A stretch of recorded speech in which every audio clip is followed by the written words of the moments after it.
Welcome back. China says this morning that there are no ongoing trade talks with the United States. A spokesperson for China's Ministry of Commerce saying, quote, if the U.S. really wants to resolve the problem, it should cancel all the unilateral measures on China. This is all coming just one day after President Trump was asked about his timeline for bringing tariffs down. Watch. How soon do you want to bring the tariffs on Chinese goods? Well, that depends on them. We have a situation where we have a very, very great place. It's called the United States of America, and it's been ripped off for years and years. These people know it. We talked about it before you came in. We've been ripped off by every country in the world practically, and friend and foe. And we're not doing that anymore. Joining me now, Gatestone Institute senior fellow and author of Plan Red, China's Project to Destroy America, Gordon Chang. Gordon, I want to get your overall thoughts on where we stand right now. This is developing minute to minute. Literally yesterday, the president said that the administration is actively talking to China, and now China is saying, no, we're not, and you better take the tariffs off is basically the bottom line of what it sounds like. Where do we go from here? This is obviously not going to be an easy negotiation. Is there a negotiation to be had at all? Well, eventually there will be, but right now this is a very difficult period. And I think the comments of the Secretary of Treasury and President Trump himself over the last couple of days to sort of change the tone has only made the Chinese more intransigent.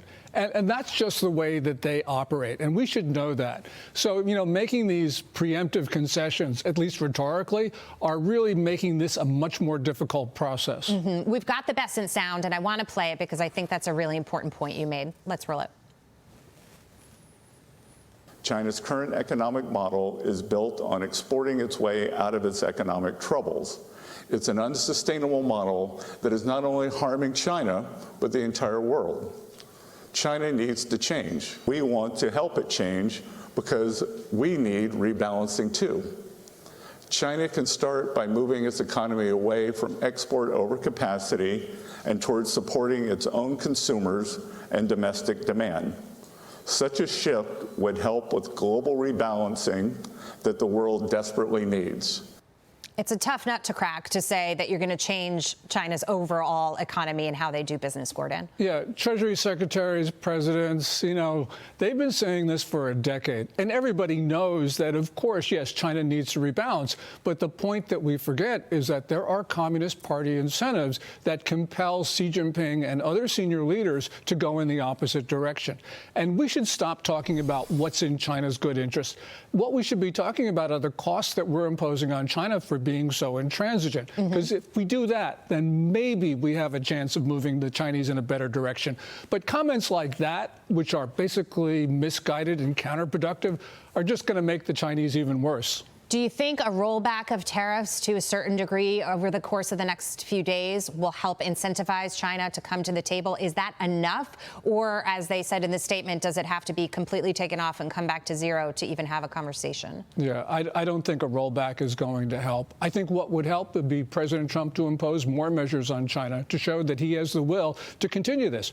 You know, the Chinese economy right now is in desperate straits. When we saw the price data for February and March, it confirmed a deflationary spiral.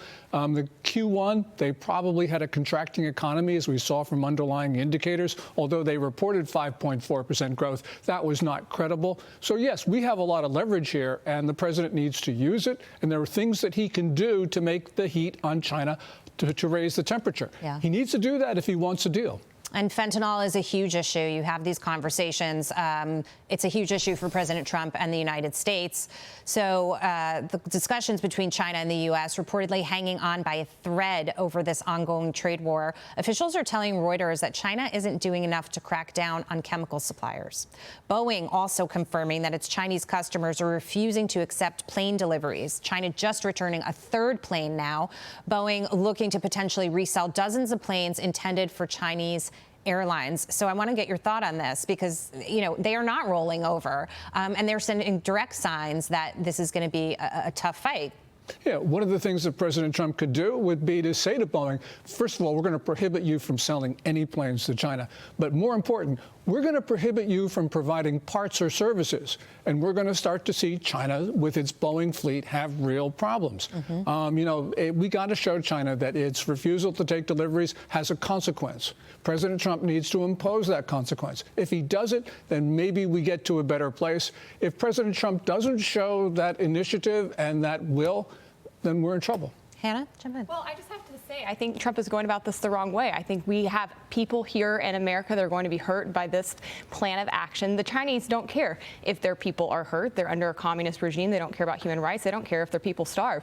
Here in America, we have to balance other concerns. And I just have to say, I think it would be so much more prudent for us to outcompete China. And we could do that if we focused on actually unleashing our energy sector, deregulating our economy, making it cheaper to build here, really empowering American businesses, and let that be what takes down China. China has been able to outcompete us because we have been tying our hands behind our backs. So this just seems to be a situation where if we try to go toe-to-toe with China on tariffs and blocking companies from selling from one place to the other, that's just going to hurt the American people. China's not going to back down.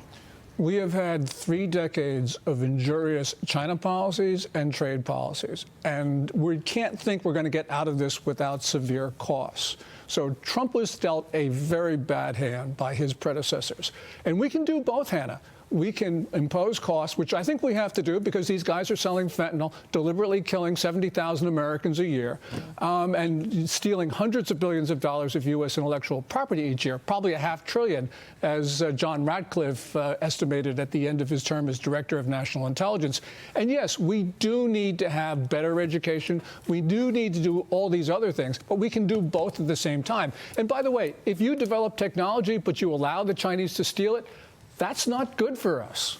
So China aside, when it comes to trade and it comes to tariffs, we've been taken advantage of for so long. I mean, a good example would be if we use Vietnam, assessing, let's say, a 60% tariff on cars that we want to sell to their people, Ford, GM, whoever it may be, whereas they may only be assessing a 30% tariff on Toyota or Hyundai.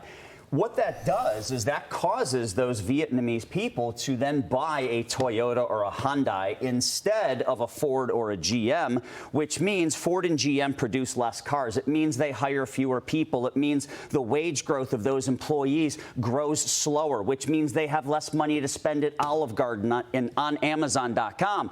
So, this has been inflicting pain on us for so many years. And if the retaliation is China's not, they're going to send back 3 Boeing jets. I love what you said last week. Who cares? Yeah, Let's assume they end up buying 3 from Airbus instead. Boeing will then go sell to Airbus's customers who are out of a jet. Absolutely. And we got years and years of backlogs for both Airbus and Boeing. So this does not hurt Boeing at all.